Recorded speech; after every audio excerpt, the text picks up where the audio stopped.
any foreign substances left over residual whenever he was taken to the hospital after the crash.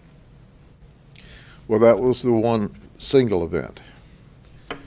Now I want to introduce you to Maximino Lopez Gonzalez. He's 58 years of age.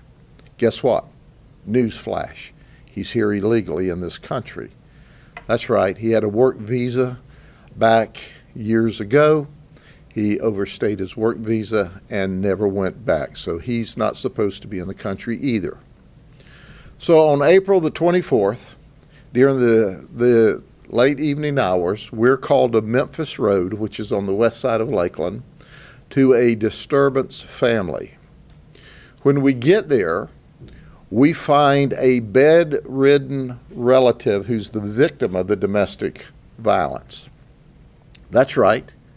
This victim is bedridden and 65 years of age. So what does Maximino do? He throws chemical cleaning agent on her and threatened to kill her. Of course, they called emergency services. Our deputies arrive and we arrest him for felony battery. During the investigation, we find out he's also, newsflash, has methamphetamine. We see a meth pipe. So we take him into custody. And at the time we tell him he's under arrest and we handcuff him, the fight is on. So he fights with us. He resists getting in the car. Multiple deputies finally get him inside the patrol car. When we get him in the patrol car, we get him seat belted in. Because he's still fighting with us, we put what we call a rip hobble around his ankles in order to stop him from kicking. And he's handcuffed behind his back. We start transporting him to the county jail.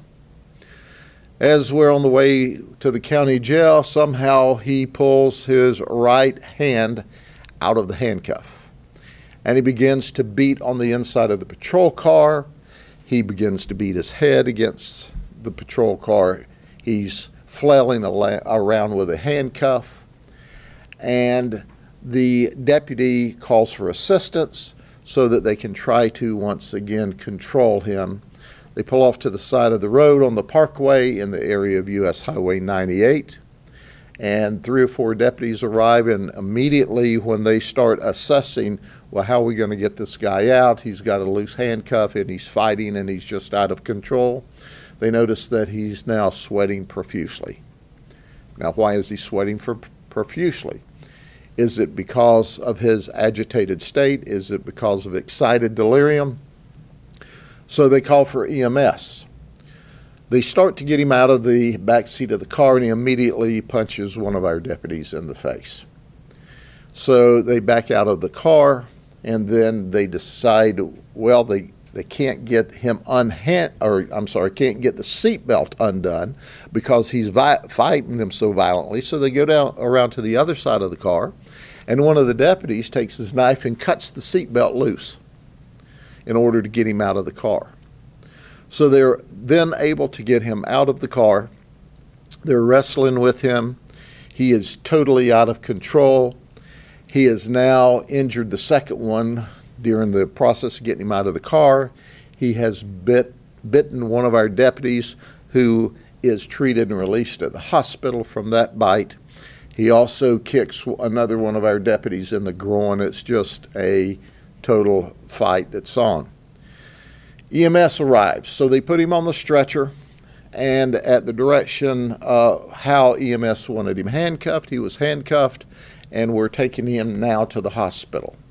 We believe he's suffering from excited delirium from his use of drugs and or alcohol or whatever is in his system.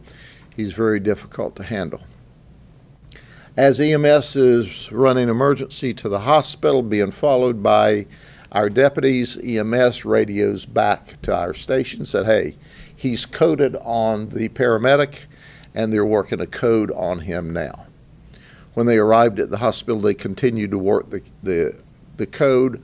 However, he passed from his apparent, and I underscore apparent, excited delirium. We also found another baggie of meth in the back seat of the car where we had been wrestling with him.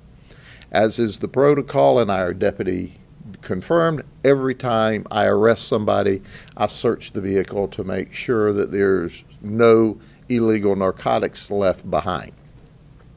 So once again, we've got a guy on methamphetamine that's in the country illegally, that throws chemical cleaning agent on a 65-year-old lady who is bedridden. He's arrested. He fights us at the scene.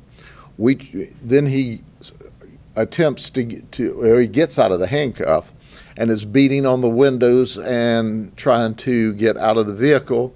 We bring him out. We see that, hey, he's now got the appearance of excited delirium. EMS leaves with him in the ambulance, and they're treating him, and on the way to the hospital, he codes on the ambulance folks. So we have our detectives with the officer involved death investigation team working the investigation. The preliminary results are here from the medical examiner as of this morning. He has significant medical maladies. He's got a bad liver, he's got an enlarged heart, he's got a lot of medical issues going on. There is absolutely no indication at the early stage of the autopsy that there was any injury at all from the resisting our deputies that caused his death. We are leaning toward, the medical examiner is leaning toward, once again, a death by excited delirium. We won't know that for several months until the toxicology comes back and it's ruled officially by the medical examiner. But it appears at this time that's what occurred. Now, of course, there's many exit ramps here where none of this had to occur, starting with the fact he didn't have to throw chemical cleaning agent on his relative who was bedridden, coupled with the fact that if he'd have been in his home country as opposed to the United States, certainly this wouldn't have been a problem. If he hadn't have gone into this excited delirium fit and fought with our deputies on 2 different occasions, then he would not have apparently over-exercised his body, and subsequent to that, apparently passed from excited delirium. For those that are not responsible or not familiar with that, usually it's the result of using drugs or the after effects of using drugs, and what happens is your body goes into overdrive. The way I would suggest it is it's like having a car engine and you pressing the gas pedal to the floorboard on a car engine and running that engine wide open, tacking it wide open, and finally it comes apart. Well, that's what excited delirium does to the human body. It races that human body to the point that the human body comes apart. He already had medical issues, and certainly that appears to be the way that was. But now I want to relate to you